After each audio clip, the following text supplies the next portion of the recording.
Hey guys, Katie here. We're doing something a little different for tonight's Training Thursday live. We're going to be doing a training with the horses. So we'll have some horse video that we're going to be using in tonight's training because we're going to go over what we look for in a gait analysis. So a gait analysis is looking at the overall freedom and quality of movement of the horse, which allows us to look into their overall soundness and how well they're using their body, so that we can structure our training sessions in a way that optimizes our horse's overall soundness. And what we're trying to do when we're riding is we're creating an environmental stress on the horse's body. The stress is both carrying us and the exercises that we ask of our horse. So the way that we're using the exercises to create this stress can either be, hi Sarah, how are you? Can either be beneficial to the horse in that it tones and keeps the muscles moving, firing the nervous system to the muscles, improves our horse's balance and coordination. And then it also long-term effects, we're trying to create just that gentle stress on the skeletal system so that we maintain that bone density as well, which all of these combinations of things lengthens our horse's riding career. If we create an environmental stress that is too much on the horse, it becomes detrimental, and so we are going to see things like muscle tears at basically the best worst case scenario, but that long-term ongoing stress on the horse's body, like concussion, hollowing away from our weight, bracing through their lower back, working really tight through their underneck because all of their balance is on the forehand, then that has the potential to do long-term damage to our horse, and worst case scenario, early retirement because they are unsound and we've created long-term structural soundness problems that they just can't be rehabbed out of, which is not what we want to get with our horses. I'm just going to jump really tight through their underneck because all of their balance is on the floor. Sometimes my computer mutes me, so I'm just going to have me playing in the background so I can jump back in and unmute myself when I need to. Okay, so I'm going to do the thing that Sarah hates most and do my mirror screen to get into our training. So there it is. All right, we're going to start with, so we're going to do a training with Phoenix tonight, if it opens. So what we're doing when we're looking at a gait analysis is we're looking at how straight, balanced, and through our horse is. So we want to look at what their hind legs are doing, if their hind legs are tracking up into the steps of their forelegs. And we want to see if they're engaging evenly, so if both hind legs are stepping through and if they're stepping through the same amount. We want to see if they're coming into a weight bearing position, or if you've got one in a driving position and one in a weight bearing position, it rotates the pelvis. We're trying to get the transfer of weight into the hindquarters, which takes the weight off of the forehand, and we're trying to get the top line to engage and them to reach into and seek contact. So if we have a look at the way that Phoenix is working here, he's disengaging the inside hind, which means all of his weight is on the forehand. So when we are getting that frame there, he's flexing away at the third vertebrae. And when we're talking about bringing the horses into a frame to before their top line is conditioned appropriately, this is what we're looking at. We don't want them flexing away at the third vertebrae because it compresses the spine, and that's what's going to create long-term damage and overall unsoundness.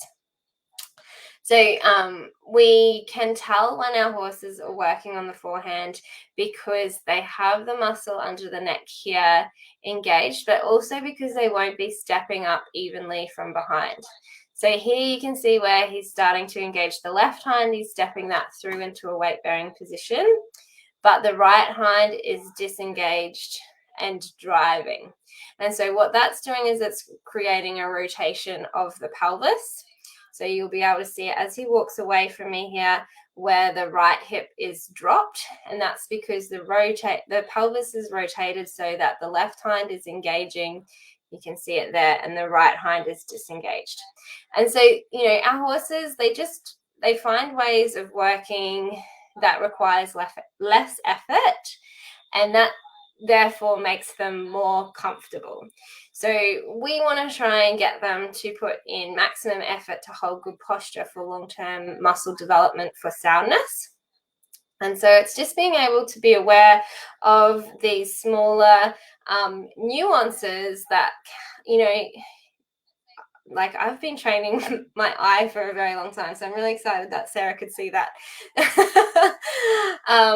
So you can see even on the corner here, when we start to bring him through, the inside hind is stepping through and the outside hind is driving.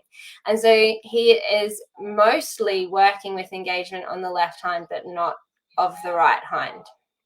So that will have flow-on effects through the trot and the canter as well. But basically, because he's not weight-bearing through the hindquarters evenly, it means that all of the weight distribution is going to be on the forehand there. So it means the concussion, the balance, everything is on the chest and the shoulders, and they're pulling with the chest and the shoulders. And that's when you can see, like with Phoenix here, where his chest is quite narrow. It's because it's not yet bulking to like pull up into self-carriage. And so you can see again on this right rein here, even though we're going into the leg yield, he's still driving out from that right hind, where we really need him to be stepping through that hind leg. You know, even if he was stepping that hind leg through and disengaging the left hind, that would be better than just constantly being disengaged through this right hind. So as a result, because he's not weight bearing through that right hind, you can see where all of his weight is in the shoulder there. So that when he does give you a frame, rather than bringing himself up into self-carriage, he's flexing away at the third vertebrae because he's still balancing through his underneck instead of his top line. So if we skip ahead and have a look at the trot, we're going to see all of the same problems. You can see where the right hind is driving out from behind and the left hind is stepping through. He's kind of tracking up, which is why, like, for how he's working, he's actually still quite sound, even though that there is like some crookedness overall there. He is actually fairly sound, although the chiro did find quite a few issues with him, but overall he does feel good to work. So you can see here where the right hind is driving out behind. All the weight is in the chest and the shoulders, and so as a result, to come into a frame, he's flexing away at the third vertebrae instead of transferring his weight into the hindquarters. So on this left hind, though, we can see that the left hind is tracking up, stepping through, which creates a little bit more lift and elevation through this left shoulder. But you can see where the underneck muscle is engaged there, which means, like, basically that's how they're holding themselves, is that if their weight is on the forehand, they have to tighten and tense their underneck. And with transferring the weight into the hindquarters, you can see in the trot here how dropped that right hip is. That's because he's constantly working with it disengaged. So we're trying to get the transfer of weight into the hindquarters. We want the hindquarters tracking up. We want both hindquarters tracking up evenly. so that we don't have that rotation of the pelvis that Phoenix has there, where he's got one hind leg engaged and one hind leg disengaged. And then that allows for the forehand to start lifting, and as a result of the vertebrae stacking through his spine, he can come up into self-carriage, and the frame is the end result. So this is the biggest problem with, teaching our horses to yield or submit to bit pressure, is that we don't actually want them to yield or submit to bit pressure. We want them to transfer their weight into their hindquarters. You can see that's the bit that's missing here. You try to ride a half halt and his nose just ducks away. And you can see where all of that damage would be in the compressing of his spine there when he gets too deep behind the contact. So we're just testing here to see if there's a rein back. Rein back is one of my favorite exercises. You guys probably know that by now. And you can see that we don't have that there. So he is not thinking sit from bit pressure, which is why we don't have a half halt. Why he's not transferring his weight into his hindquarters. With the half halt aid, he's just getting deeper into the frame. So that would be, so with the gait analysis, we get 2 lesson plans that are your next best steps. So we have a lesson plan specifically geared towards getting the association between bit pressure and hock flexion, so that we can start teaching our horses to transfer their weight into the hindquarters. Now you can see into our yield here where that right hip is dropped, disengaging and driving, whereas this left hip is stepping through and engaged. That creates rotation through the pelvis, which creates the concussion on the lower back, and this is where you'll see problems with pain if they start bucking and whatnot, because the pelvis is not aligned. And then obviously we've got all of the concussion on the forehand from him having his weight there. So we'll see that again in the canter. Okay. So he's actually surprisingly picking the canter lead up. Normally, if we have that level of disengagement in the trot, we won't get the canter lead. But he's got enough to pick up the canter lead. He's got a small amount of engagement from that inside hind, but it could be better. There's not a whole lot of flexion through the hock. And we could have better established forwardness. You can see here where he's starting to reach into and seek contact. He's quite engaged through the underneck there. So there's not a lot of top line development. And the top line development doesn't come by bringing his head down. So we've got a little bit more, you can see there's a little bit deeper flexion through this left hind, which is to be expected because that's what we saw in the trot. And he's just not really working over his back in the canter there. Same issue where we don't have the strength through the chest and the shoulders, but we have the suppleness of the neck. So yeah, we can quite easily pop him in a frame and he does really, really well at dressage tests, but it doesn't mean that this work is actually helping his overall soundness long term. Here, we're just starting to see after the canter, this right hind starting to engage slightly, and that's where you'll notice that the tail will start to lift. There is a bit of lift and throughness of the shoulder there, so there is some balance and extension of the shoulder in the canter. So the working canter is established, but you can see that the top line isn't. So the working frame in the canter isn't established because he's just flexing, and you can see where all that under neck muscle engages and then all of that top line just hyper flexes. So if we have good top line muscle, they can do this rein back without hollowing and engaging their under neck. When they're like this, a lot of them can start rearing as well. So it's if we see horses that are rearers, they generally have that problem with the rein back where he's super hollow, engaging the under neck.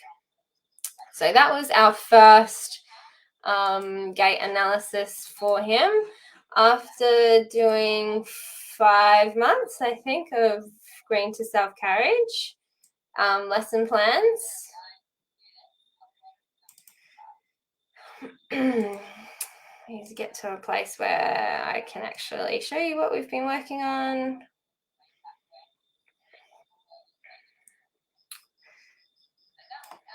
There we go. So we're getting the inside hind to step through into a weight-bearing position. You can see where the hip is starting to lift up to meet what the left hip is doing. We're still working on that top line. That's going to take a little bit. It's going to take more than 5 months. Top line, or the work that we're doing to see the full results, you want to give 6 to 12 months. So the hind legs still aren't tracking up, so we could do with more relaxation and swing through the back. But they are tracking up more evenly. And so that's what the main focus. Hi, Alexandra. Yeah, heaps better. Thank you. So that we're getting a little bit of track up there. It's getting closer. So the main focus, firstly, is just that evenness. We don't want him dropping and rotating the hip to the right. We want both hind legs stepping through and driving out evenly. So that is another one of our lesson plans that would be really good for where Phoenix is at. And you can see here where the shoulder has started to extend. So there's a little bit of flick in the toe. The flick in the toe is not necessarily a good thing because it means that there is lack of muscle tone to control the extension through the shoulder. But after 5 months of work, you wouldn't expect him to have a whole lot of control over that yet through muscle tone. So basically what we're seeing here is throughness. So it means that he's having periods. So there, he's back on the forehand. You can see where the under neck muscle engages and he's pulling. We re-engage, he's dropped the left hip now, so we won't get it yet. Then he ducks away. So that's a pretty good example of why we need to have the engagement. So you have a little bit of engagement here with a little bit of throughness. Then he drops on the forehand, he's pulling. There goes the left hip. And so as soon as we put contact on, we're going to lose him behind the vertical there. And that's because that left hip disengaged.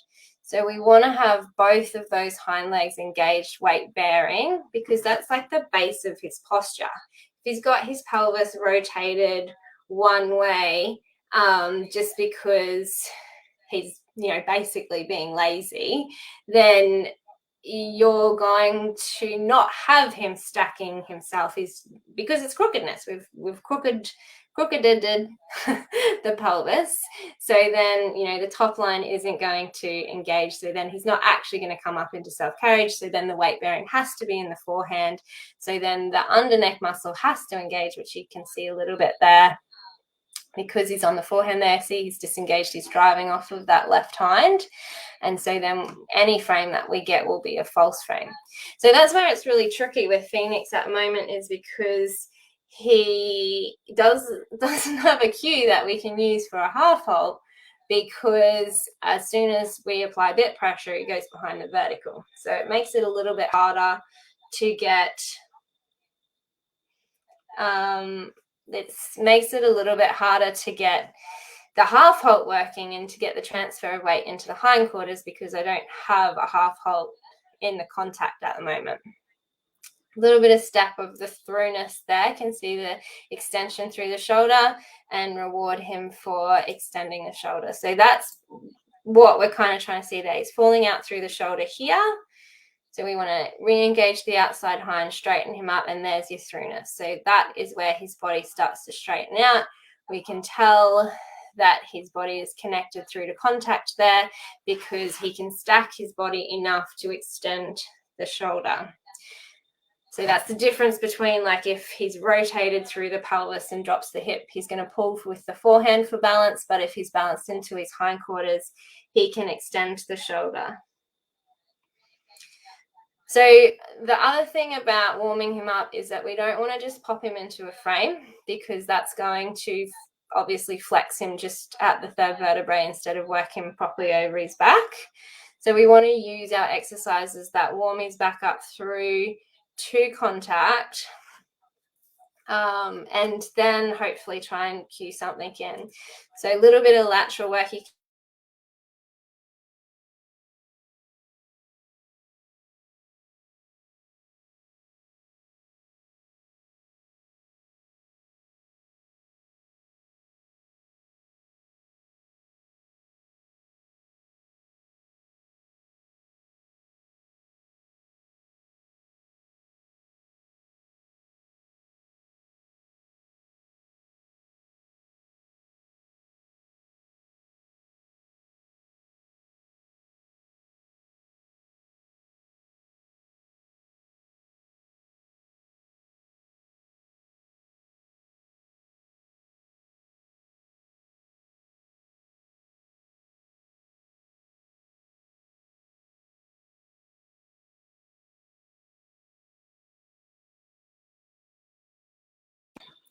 I told you my computer likes to mute me. Sorry about that. I don't know. Can anyone tell me how far back I lost you guys? Let's go back to the beginning of the chart.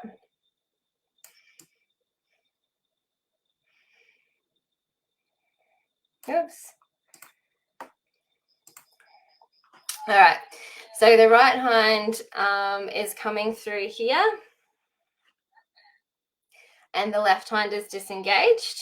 And so you can see as soon as that hind leg disengages, he comes behind the vertical. We get the re-engagement and he opens back out through the gullet. And that's the best chance we have of bringing the forehand up into contact. So what we're looking at here is how much more engaged that right hind is, even. I'm worried that I'm going to get muted.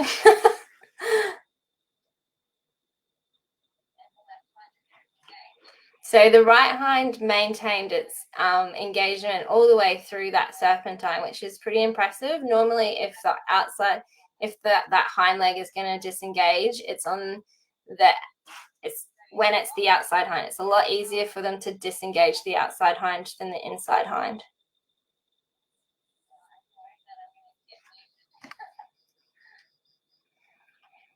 So we've got a nice open reach out to contact. Oh, but he's disappeared, and you can see where the shoulder trapped there. So anytime that he gets behind the vertical, we just let him go down into long and low and try and bring him back up again, so that he can't find the release of pressure behind the bit. We're trying to teach him how to accept and work into contact. So we've got fairly even stepping up of the hind leg there.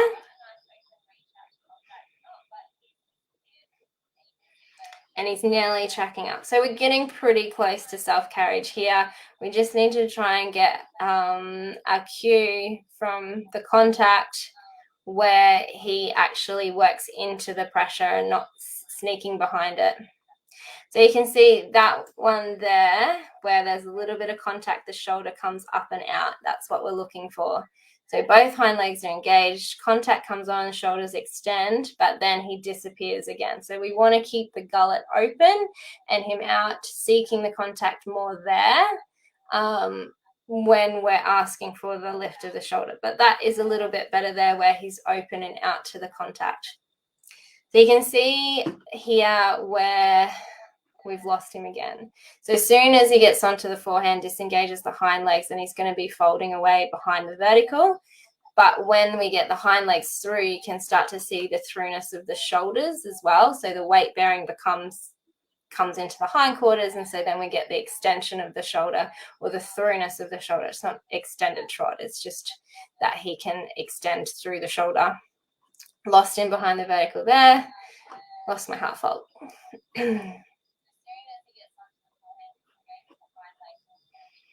Both hind legs are starting to track up evenly here, which is nice. It means that he's warming up, and you can see that in the nice relaxed tail swing there. We had getting periods of him out into contact, but he still will disappear anytime I try to use a half halt. That was a little freeze frame, was really good there. That won't be able to find that again. Just see if I can find the canner.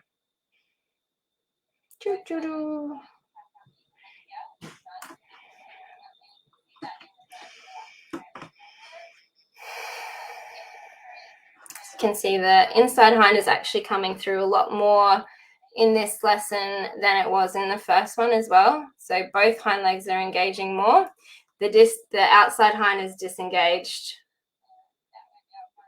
You'll know when I'm doing a half halt, Melanie, because his head disappears behind the contact. But it is getting a little bit more. You can see where the flexion through the inside hind is a little bit deeper on that right hind than that first one.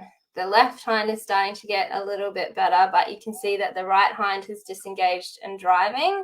So this is where we're starting to get periods of engagement in canter, where we'll get engagement of one hind leg and then we'll get engagement of the other hind leg. So this right hind is engaged, but the left hind is dropped and disengaged. It's actually staying through okay. No, I've lost it there. So he's disengaged the left hind there. And we just lose a little bit of the uphillness of the canter. So you can see where we don't have the self-carriage of the canter here, because where he's holding with his underneck, it means that he's on the forehand. And our horses are going to be on the forehand if they're rotating their pelvis. So they need to have even weight bearing of both hind legs. And so you can tell that he was disengaged there because he couldn't pick up the canter lead. So as soon as we lose this hind leg, yeah, it's disengaged there. We need that hind leg through to get the canter leads to lift the shoulder. So see where all his weight is in that left shoulder. So he's going to pick up the right shoulder instead. So we want to re-engage the outside hind. You can see where I've missed it again there. So we'll just give him a little break instead. It's hard work for them to pick their legs up, you know. I don't know how many of you guys have ridden a green horse, but they are so gangly and unco. It takes a lot of work to get this much balance in a horse. So that right hind is disengaged, but it does mean that he's better set up for a canter lead, which is a nice strike off there. You can see where that right hind is driving out behind, but he has okay sit through the left hind, but his weight is on the right shoulder. So we're not going to get a whole lot of lift, and you can tell because the underneck is jutting out there, his balance is a lot on the forehand. Oh, it's getting hot in here. Jeez. So the left hind and the right hind are disengaged there, which means he's on a forehand, and you can tell because he just like completely disappears behind the contact. But he's super tired and just basically quit anyway. Cool. So, sorry about the mirror screen, Sarah. There we go. So Melanie, what we were doing here is a gait analysis. So we're just looking at how our horses are tracking up in a way that allows for best possible soundness and carriage under saddle so that they can enjoy being ridden. So that's basically what we're doing with our gait analysis at the moment. You send through 5 to 10 minutes of video, and I can do basically what I just did with Phoenix there. And you also get 2 lesson plans, which are basically your next best steps. So I would have 2 lesson plans in mind specifically for Phoenix there to help with the rotation of the pelvis, but he's also been doing 5 months of the green to self-carriage course in general, and so that has a lesson plan every month, and he's been implementing each of those lesson plans, and that's what has straightened and aligned his body. So that's basically what we're trying to do is, you know, we want the horses to be ridden for soundness, not for prettiness, ribbons and percentages. The prettiness, the ribbons and the percentages can come when we have optimized our horse's movement and soundness so that, you know, our body isn't inhibiting their ability to move and our aids aren't inhibiting their ability to move, and they feel good when they move and they enjoy it. One of the really fun things that I've found with the green horses that I've broken in with this process is they actually give you like a little like a little nicker when you fall off when you dismount at the end. Sometimes I probably fall off just out of sheer exhaustion these days, but just because I'm not riding fit. I finally got myself back up to 5-horse riding fit. But when we just mount, because they've actually enjoyed the process. So when you incorporate, that learning feels good. So they get those little happy highs from learning, and then incorporate where movement feels good, and then trying to get the unition of the movement with you and them. They actually do enjoy riding and being ridden. And, that's what we're trying to achieve, is we're trying to get horses that actually want us on our back, which is a big ask. And first we're trying to get our horses to not get us off their back, and then we want horses that want us on their back and enjoying the process. So that was fun seeing all you guys joining in with me. It's good to see who was on here, because I lost audio. So you all popped up. Oh, my internet's broken. No, it's my computer. Sorry about that. So next week isn't a live. I've got another one of those gait analyses with correcting a horse's canter lead. So one of the horses couldn't pick up the right canter lead. So just seeing that process. So feel free to just message in the comments or ask any questions as we go, and I will pick them up and answer them. Thanks for watching. Bye.